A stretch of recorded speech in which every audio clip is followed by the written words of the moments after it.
Hello everyone. Before we get started, make sure to like and subscribe and leave a comment saying where you're from and when you watched. That way, YouTube will continue to show you stories like this. Now, let's get started.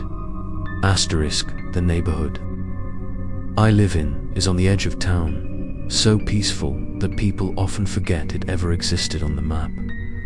Small bluestone streets, trees rustling in the wind, and roofs that are as still as if nothing had ever happened. But at the end of that street is house number 44. The house is always closed, old, covered in dust and moss, as if no one had cleaned it for decades. But what makes people shiver is not its appearance. It is the deaths. 7 families, 7 tragedies. All died in the same position, lying on their backs on the living room floor, eyes wide open, arms outstretched, and strange smiles carved into their faces. The government once sealed the house, but then a few years later it was put up for sale.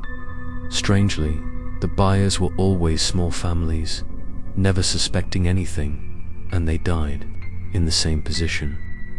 The press once made a big deal about it, calling it the curse of house number 44. But then everything fell silent. Gradually, no one dared to mention it anymore, as if forgetting was the only way to live in peace. My name is Ethan. I am one of the crazy ones. I bought that house. I am not superstitious.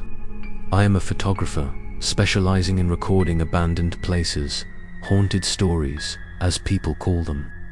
Places that used to be mental hospitals, old prisons, haunted schools. I believe that each photo can retain the aftershock of emotions of things that once existed. But house number 44 gave me a different feeling, as if it was ... waiting. The day I moved in, my neighbors only looked at me with pity. No one said hello. I don't blame them. Everyone has a reason to be afraid. But I didn't. Not until the first night. Around 2 a.m., as I was editing photos on my computer, I heard footsteps coming from downstairs. I was alone. I thought it might be a cat or a mouse, but the sound was steady, like leather shoes scraping against an old wooden floor. I walked down the stairs, my heart pounding. The air was cold even though the windows were closed. When I entered the living room where the deaths had occurred, everything was strangely quiet, but I knew something was wrong. On the dusty wooden floor were ... footprints clear, fresh, leading from the front door to the middle of the living room and ending there. No trace of turning back. No one in the house. I shivered. I felt like someone was watching me from behind, even though I knew no one was there.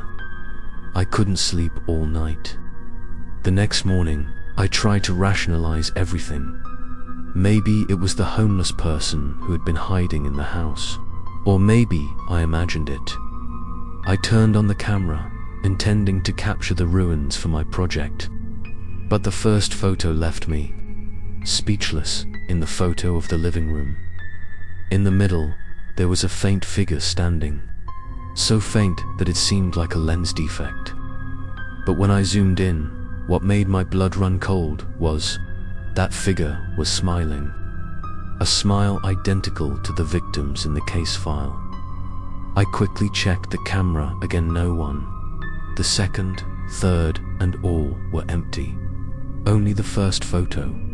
That night, I heard footsteps again. This time, there was a whisper, very small, not sure what language it was, but it echoed in my head like a call from the bottom of a well.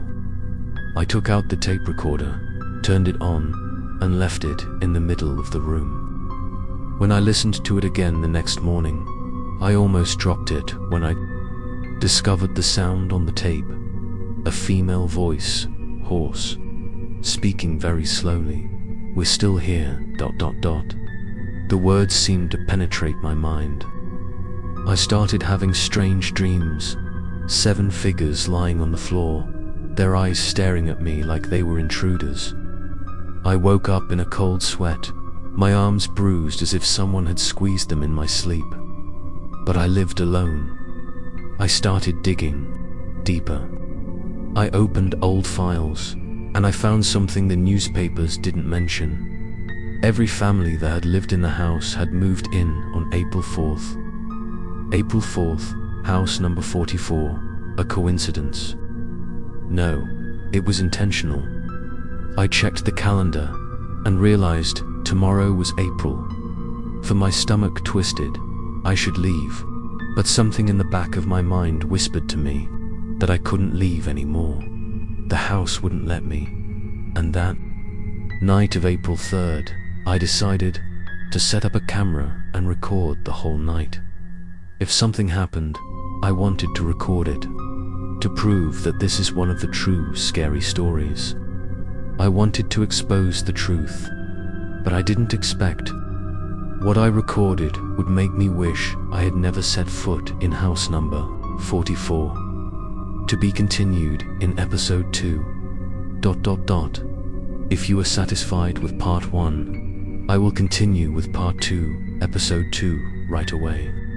Each episode will keep the creepy style, insert keywords, as you requested, and still be safe with YouTube community guidelines.